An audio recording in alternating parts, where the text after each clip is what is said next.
ഭരണസമിതി രാജിവെച്ചിറങ്ങിപ്പോയിട്ടും താരസംഘടനയിലെ പ്രതിസന്ധി അവസാനിക്കുന്നില്ല.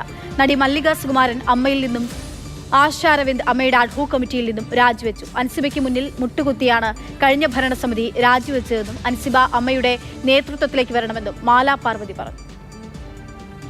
ശ്വേതാ മേനോന് പിന്തുണ പ്രഖ്യാപിച്ചുകൊണ്ടാണ് മല്ലിക സുകുമാരന്റെ രാജി.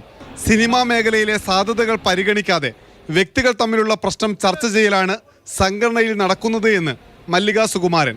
ഇതൊന്ന് നന്നാക്കിയെടുക്കാം, അതിനുള്ള നിർദ്ദേശങ്ങൾ എന്തൊക്കെയാണ് എന്ന് നമുക്ക് എല്ലാവരും കൂടെ ഒരു അടച്ചിട്ട മുറിക്കകത്തിരുന്ന് ചർച്ച ചെയ്യാൻ പോകുമ്പോൾ ഇതൊന്നും നടക്കാതെ ഏതോ കാലത്ത് എന്തോ കണക്കിന്റെ കാര്യം പറഞ്ഞേ വൈകിട്ട് 4:30 വരെയാക്കിയിട്ട് അവസാനം നിങ്ങളെതിരെയും പറയാനുണ്ട് ഞങ്ങൾക്ക്, നിങ്ങൾ മറ്റേ സ്ഥാനാർത്ഥികളെ കൊടുത്തു, അങ്ങനെ ഇതൊക്കെ എന്താണ് താരസംഘടനയിൽ എന്ത് പ്രസക്തി ഇമാതിരി വിഷയങ്ങൾക്ക് ചർച്ച ചെയ്യാൻ? പ്രശ്നപരിഹാരത്തിനായുള്ള അഡ്ഹോക് കമ്മിറ്റിയിൽ നിന്നും രാജി ഉണ്ടായത് സംഘടനയ്ക്ക് വലിയ തിരിച്ചടിയായി. അഡ്ഹോക് കമ്മിറ്റിയിൽ പ്രവർത്തിക്കാൻ മാനസികമായി തയ്യാറെടുത്ത് വരുന്നേയുള്ളൂ എന്ന് ആശ അരവിന്ദ് പറഞ്ഞു. അൻസിബ ഉൾപ്പെടെ പുതിയ തലമുറയിലെ അംഗങ്ങൾ നേതൃത്വത്തിലേക്ക് വരണമെന്ന് മാലാ പാർവതി അഭിപ്രായപ്പെടുന്നു.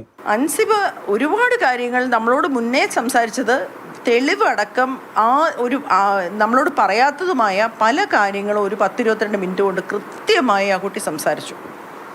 ആ സംസാരിച്ചത് നിശബ്ദമായി ശ്വാസമടക്കി മുഴുവൻ അംഗങ്ങളും കേട്ടിരിക്കുകയും അതിന് തിരിച്ചൊരു വാക്ക് പറയാനാവാതെ ഭരണസമിതി ഇറങ്ങിപ്പോവുകയും ചെയ്തു. അതാണ് ഉണ്ടായത്. നടി ലക്ഷ്മിപ്രിയ തന്നെ പൊതുമധ്യത്തിൽ വെച്ച് ജിഹാദി എന്ന് വിളിച്ചുവെന്ന് ഉഷാ ഹസീന ഫേസ്ബുക്ക് കുറിപ്പിൽ പറഞ്ഞു. സ്ത്രീകൾ നയിക്കുന്നതൊക്കെ നല്ലതാണ്. അത് യോഗ്യതയും അർഹതയുമുള്ള സ്ത്രീകളാണ് അവിടെ വരേണ്ടത് എന്നാണ് ഞാൻ അന്നും പറഞ്ഞത്. ഇവർ അതിന് അർഹരല്ല എന്നാണ് ഞാൻ അന്ന് പറഞ്ഞത്. അത് അവർ 10 മാസം കൊണ്ട് തെളിയിച്ചു തന്നു. എന്നാൽ സംഘടനക്കകത്തെ അനീതികൾക്കെതിരെ ശബ്ദിച്ചതിന്റെ പേരിൽ ടാർഗറ്റ് ചെയ്യപ്പെട്ടുവെന്ന് ടിനി ടോം അമ്മ അംഗങ്ങൾക്ക് അയച്ച മെസ്സേജിൽ പറഞ്ഞു. കണക്കുകളിലെ അവ്യക്തതയിൽ ഉൾപ്പെടെ വിശദീകരണവുമായി അമ്മ മുൻ അധ്യക്ഷ ശ്വേതാ മേനോൻ മാധ്യമങ്ങളെ കണ്ടേക്കും. മാതൃഭൂമി ന്യൂസ്, കൊച്ചി.